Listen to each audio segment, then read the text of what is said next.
আসসালামু আলাইকুম রহমতুল্লাহি অবরকাতুহু।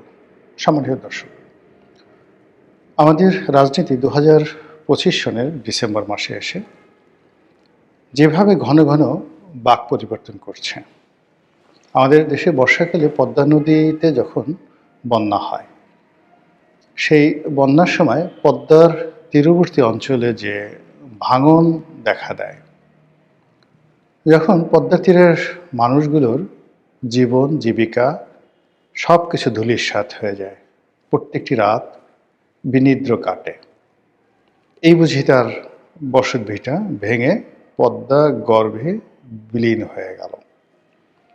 এই যে একটা আতঙ্ক আমাদের পদ্মাপাড়ের মানুষদের, যে সারাটি বছর তাড়িত করে, বর্ষার আতঙ্ক যেভাবে তাদেরকে তাড়িত করে, আর বর্ষা মৌসুমে এসে চারিদিকে যখন প্লাবিত হয়, তখন যেভাবে তারা ঠিক ওই বিপদের মধ্যে একেবারে শেষ মুহূর্ত পর্যন্ত বসত ভিটে আঁকড়ে ধরে।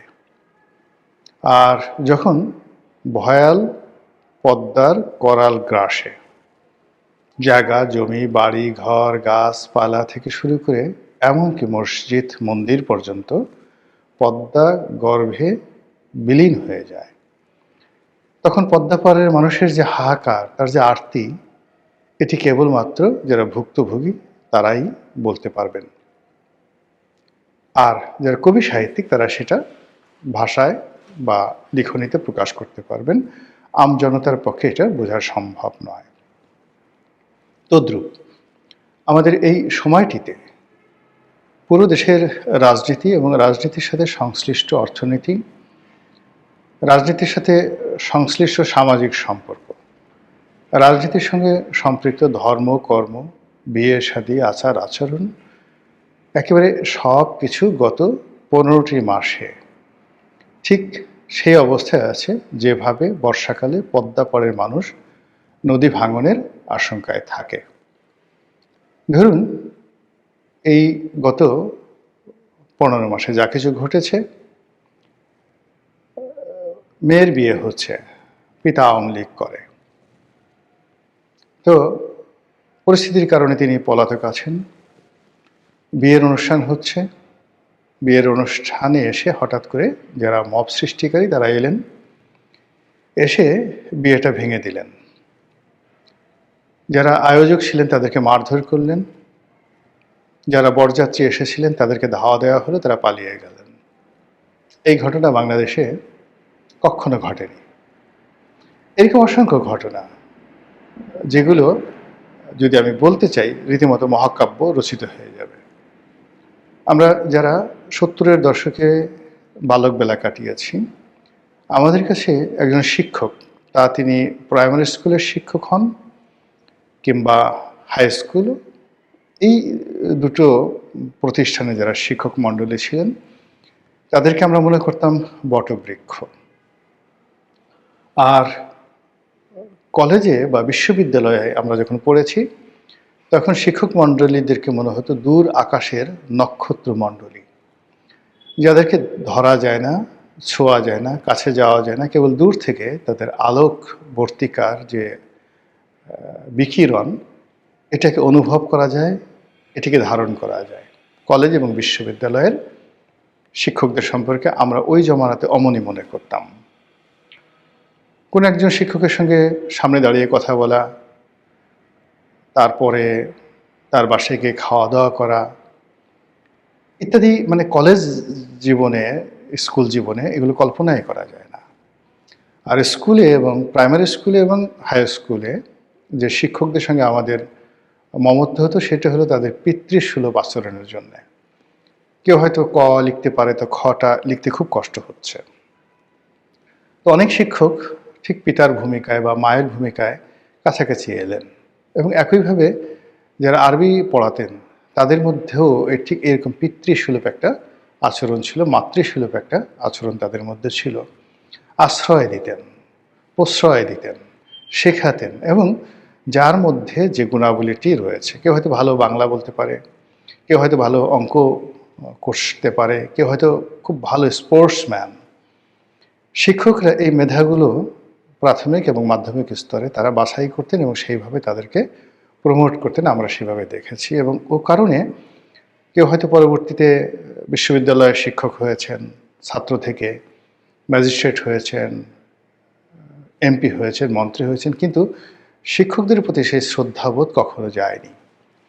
কিন্তু এই গত 15 মাসে আমরা দেখলাম যে আমাদের সেই শিক্ষক সমাজকে যেভাবে লাঞ্ছিত করা হয়েছে, অপমানিত করা হয়েছে, তাদেরকে যেভাবে শারীরিকভাবে চড় থাপ্পড় মারা হয়েছে, বেদম প্রহার করা হয়েছে, চেয়ার থেকে তাদেরকে ফেলে দেওয়া হয়েছে ধাক্কা দিয়ে, লাথি দিয়ে, তাদেরকে শিক্ষা প্রতিষ্ঠান থেকে তাড়িয়ে দেওয়া হয়েছে, তাদেরকে পিটানোর জন্য মানে রীতিমতো দাবড়ানি দেওয়া হয়েছে।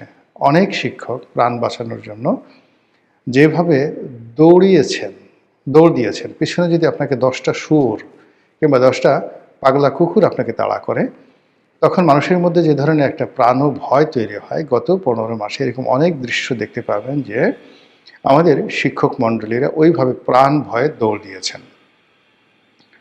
এরকম অসংখ্য ঘটনা, আমি শুধুমাত্র একটা জিনিস বললাম, যেটা আমাদের সমাজের যে বিবর্তন, সেই বিবর্তনটিকে একেবারে মানে প্রাগৈতিহাসিক যুগ, যখন মানুষ উলঙ্গ থাকত, যখন যৌনতার কোনো বাধা ছিল না, তারপরে খাবার দাবারের মধ্যেও কোনো বাধা ছিল না, কাঁচা মাংস খেতে মানুষ, এই যুগটিকে বলা হয় প্রাগৈতিহাসিক। মানে যেদিন থেকে ইতিহাস লেখা শুরু হয়েছে তার আগের জমানা, যেটার ইতিহাস আমাদের জানা নেই। আমরা কল্পনা করতে পারি তারা গাছের ডালে শুয়ে থাকতো বন্যপ্রাণীদের আক্রমণ থেকে বাঁচার জন্য, বন্যপ্রাণীর মাংস খেত, কাঁচা মাংস, এবং তখনও অস্ত্র আবিষ্কার হয়নি, পাথর দিয়ে গুটিয়ে গুটিয়ে লাঠি সোঁটা দিয়ে তারা প্রাণের শিকার করত। এই যুগটিকে বলা হয় প্রাগৈতিহাসিক যুগ, এবং ওই সময়টা ছিল মাতৃতান্ত্রিক সমাজ।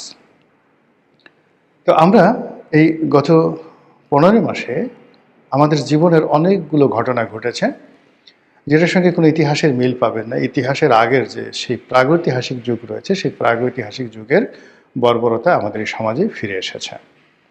এভাবে চলতে চলতে 2025 সনের যে ডিসেম্বর মাস, এটি যখন শুরু হলো, এই ডিসেম্বর মাসে একটার পর একটা ঘটনা ঘটতে থাকলো, এবং সেই ঘটনা ডিসেম্বরের 1 তারিখ থেকে ডিসেম্বর মাসের 25 তারিখ পর্যন্ত যে ঘটনাগুলো ঘটেছে, তার মধ্যে উল্লেখযোগ্য ঘটনা উসমান হাদির মর্মান্তিক হত্যাকাণ্ড বা মৃত্যু।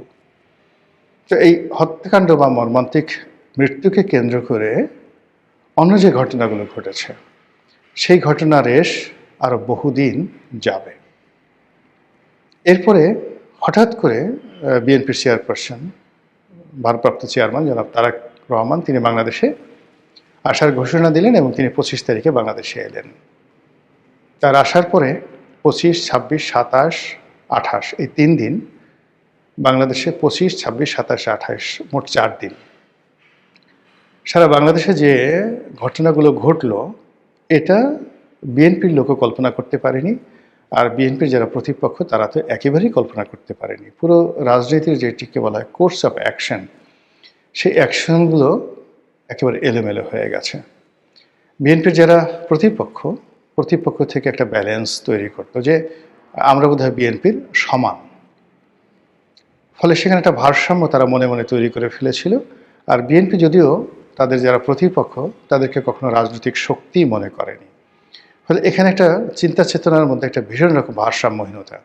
বিএনপির 35% যারা বিএনপির সাপোর্টার, তারা মনে করছেন জামাত, এনসিপি এরা কোনো রাজনৈতিক প্রতিপক্ষ নয়, দলও নয়, এদের কোনো ক্ষমতা নেই, কাজেই তাদেরকে কোনো পাত্তা দেওয়া বা তাদের সাথে সমঝোতা করা দরকার নেই, আমরা এমনিতেই ক্ষমতা চলে আসবো।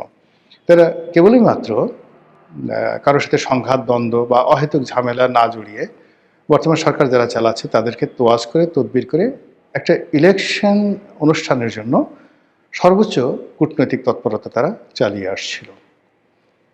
তো তারই ধারাবাহিকতায় যখন তারেক রহমান সাহেব আসলেন বাংলাদেশে, এটাও ঘটনা নাকি দুর্ঘটনা, এটি বিএনপির কোনো সিদ্ধান্ত না তারেক রহমান সাহেবের একক সিদ্ধান্ত?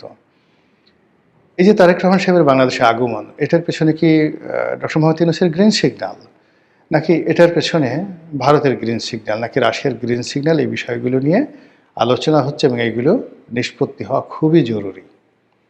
এর কারণ হলো এই বিষয়গুলোর উপরে আগামী দিনের যে বাংলাদেশ নামক রাষ্ট্র, সেই রাষ্ট্রটির শ্রেণী চরিত্র নির্ভর করছে, যেটা বলছিলাম।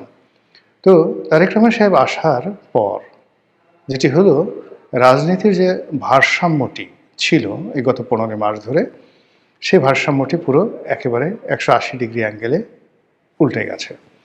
বিএনপির যারা লোকজন রয়েছেন তারা প্রাণান্ত চেষ্টা করছেন এখন তারেক রহমান সাহেবের দৃষ্টি আকর্ষণ করার জন্য, যে রাষ্ট্রীয় প্রতিষ্ঠানগুলো কিংবা ব্যবসায়িক প্রতিষ্ঠানগুলো, কর্পোরেট হাউসগুলো, মিডিয়াগুলো এতদিন এনসিপির তেলবাজি করত, ডক্টর মোহাম্মদ ইউনূসের মনোরঞ্জনের চেষ্টা করত, আর আওয়ামী লীগের বিষোদ্গার করত এবং বিএনপির ব্যাপারে 50-50।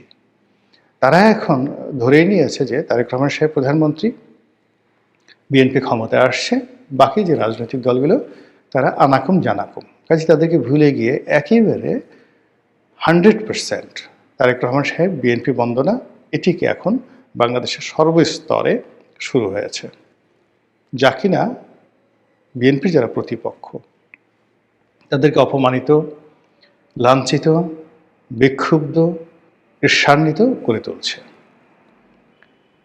যারা দুর্বল চিত্তের, বিরোধী পক্ষে যারা দুর্বল চিত্তের, তারা ইতিমধ্যে এলোমেলো হয়ে গেছে, বিরোধী শিবিরে ভাঙন শুরু হয়ে গেছে। এবং আপনারা দেখেছেন যে বিএনপির সঙ্গে যে সকল রাজনৈতিক দলের জোট করার কথা ছিল এবং সে সকল জোটের যারা কর্তা ব্যক্তি, তারা খুব যাকে বলা হয় গর্ব নিয়ে তারা বলছিলেন যে আমরা নিজেদের প্রতীকে নির্বাচন করব, স্বতন্ত্র নির্বাচন করব, এবং আমাদের সাথে আসন সমঝোতা হবে কিন্তু প্রতীক থাকবে। কিন্তু এই তারেক রহমান সাহেব আসার পরে তাদের মনে হচ্ছে যে বিএনপির যে জোয়ারে এসেছে, এখানে ধানের শীষের বাইরে অন্য কোনো প্রতীক নিয়ে, সেটা রাজনৈতিক দলের হোক কিংবা স্বতন্ত্র হোক, অন্য কোনো প্রতীক নিয়ে মাঠে দাঁড়ানো যাবে না। থানা, পুলিশ প্রশাসন কেউ তাদের সঙ্গে কথাও বলবে না, নেতাকর্মীরা তাদেরকে পাত্তা দেবে না, এবং জনগণের সামনে যদি তাদেরকে রাম ধোলাই করা হয়, রাজনৈতিক প্রতিপক্ষ যদি তাদের উপর জুলুম অত্যাচার করে, তাহলে তাদেরকে রক্ষা করার জন্য কেউ এগিয়ে আসবে না। ফলে বিএনপির বাইরে বেশ কয়েকজন নেতা তারা তাদের দল ত্যাগ করে বিএনপিতে যোগদান করে ফেলেছে, যেটা আমরা কল্পনা করতে পারিনি। আমরা আসন সমঝোতার যে প্রেডিকশনগুলো করেছিলাম গত কয়েক মাস ধরে, যে বিএনপি হয়তো 100 সিট ছেড়ে দিবে, তাদের হাতে সেই 200 সিট রাখবে, কিন্তু সেটা দেখা গেল যে বিএনপি এখন এমন একটা পর্যায়ে চলে গেছে, তারা 6-7টি সিটে ছাড় দিয়েছে, এবং শেষ পর্যন্ত এই 6-7টি সিট থাকবে কিনা তাও মানে সন্দেহের বিষয়। বিশেষ করে আসাম আব্দুর রব, তারপরে মাহমুদুর রহমান মান্নার সাহেবের মতো মানুষ কেন যেন এই সময়টিতে বিএনপি থেকে দূরে সরে পড়েছে। তাদের অনেক ক্ষোভ বিএনপির বিরুদ্ধে।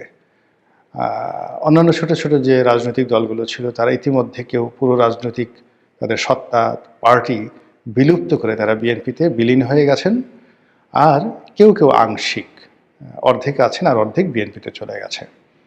ফলে বিএনপির অভ্যন্তরীণ রাজনীতি এবং জোটগত রাজনীতি, এই রাজনীতিতে অভাবিত ঘটনাগুলো ঘটছে এবং ভারসাম্য নষ্ট হয়ে গেছে। এবং যখনই কোনো একটা জায়গাতে ভারসাম্য নষ্ট হয়, তখন সেখানে হয়তো মানে পাহাড়ের মতো কোনো কিছু একটা উঁচু হয়ে ওঠে, অথবা সেখানে হ্রদের মতো, পুকুরের মতো মাটির দেবে গিয়ে একটা কৃত্রিম হ্রদ তৈরি করতে, বা একটা ন্যাচারাল সেই জলাভূমি তৈরি করে।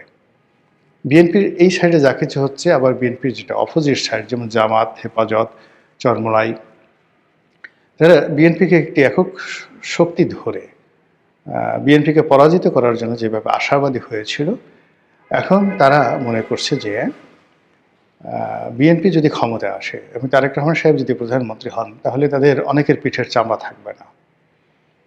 পিঠের চামড়া থাকবে না এই কারণে যে তাদের কাছে 2001 থেকে 2006 এই সময়ের যে স্মৃতি আছে, সেখানে জনাব তারেক রহমান সাহেবকে তারা মনে করছেন যে তিনি একজন রাফ এবং টাফ মানুষ, তিনি কোনো কিছু সহজে ছেড়ে দেওয়ার মতো মানুষ নন। তিনি রাজনীতি করছেন গত সেই 17 বছর ধরে, অনেক ভালো ভালো কথা বলছেন, অনেক পরিবর্তন হয়েছেন, পশ্চিমা ধাঁচের চিন্তা চেতনা দ্বারা তিনি প্রভাবিত হয়েছেন। এগুলো কথার কথা, এগুলো সান্ত্বনা, কিন্তু বাস্তবতা হলো যে তার যে মৌলিক ক্যারেক্টারিস্টিক, তার যে চরিত্র, তিনি কেমন রাজনীতি করবেন, কি করতে পারেন, কী করবেন ইত্যাদি বিষয়গুলোর একটা পোর্ট্রেট তৈরি হয়েছে 2001 থেকে 2006 সন এই সময়টিতে। আপনারা যারা হিউম্যান সাইকোলজি জানেন, তারপরে আপনারা যারা জেনেটিক ইঞ্জিনিয়ারিং মানুষের শরীর গঠনের প্রকৃতি জানেন, তারা নিশ্চিতভাবে বলতে পারেন যে মানুষের যে অভ্যাস, মানুষের যে চরিত্র, মানুষের যে ক্যারেক্টারিস্টিক্স কিয়ামতের দিনও পাল্টায় না। যারা দুনিয়াতে মিথ্যা কথা বলে তারা কিয়ামতের দিন হাসরের নাসরের ময়দানে আল্লাহর সামনে দাঁড়িয়ে মিথ্যা বলবেন। আল্লাহ বিভিন্ন সাক্ষী হাজির করবেন, এমনকি ওই সমস্ত লোকদের হাতের জবান খুলে দেবেন। হাত বলবে যে ও চুরি করেছে, ঠোঁট বলবে ও মিথ্যা কথা বলেছে, যৌনাঙ্গ বলবে ও জেনা করেছে, কিন্তু তারপরে সে মিথ্যা কথা বলবে যে না আমি এগুলো করিনি। এইগুলো মানুষের নবস। তো কাজেই বিএনপি এবং তারেক রহমান সাহেবকে যদি আপনাকে মূল্যায়ন করতে হয় ইন্টেলেকচুয়ালি, তাহলে তাদের যে অতি শাসন কাল, বিএনপির যে 1991, 2001 এই দুটো শাসনকালকে যদি আপনি ধরেন, তার চাইতে 10% প্লাস মাইনাস হবে, নট মোর দ্যান দ্যাট। আর ব্যক্তি তারেক রহমান সাহেবকে নিয়ে যদি আপনি চিন্তা করেন, তাহলে তার যে 2001 থেকে 2006 ওই সময়টাতে তার যে কর্মকাণ্ড, এটির 10% প্লাস মাইনাস হবে, নট মোর দ্যান দ্যাট। আর যেহেতু তার বয়স হয়েছে, এখন তার বয়স 60 বছর, কাজে এই সময়টিতে তিনি তার যৌবনের মতো এত দুর্গম গতি নিয়ে, দুর্দমনীয় মনোভাব নিয়ে অনেক কিছু করতে পারবেন না। ফলে তার দলকে নিয়ন্ত্রণ করা তার জন্য আসলে সমস্যা হয়ে যাবে। অধিকান্ত অতীতে যেমন তার নিজের দলের মধ্যে একটা ব্যালেন্স ছিল, সেখানে অনেক প্রবীণ প্রাজ্ঞ রাজনীতিবিদ ছিলেন যারা এখন নেই। আর এখন যে সকল তরুণ সম্প্রদায় আছেন তারা অতীতের তরুণদের চাইতে ভালো নন, এখানে নিশ্চিত বলা যায়। কোনো দিক থেকেই 2001 সনে যারা তরুণ ছিলেন বিএনপিতে,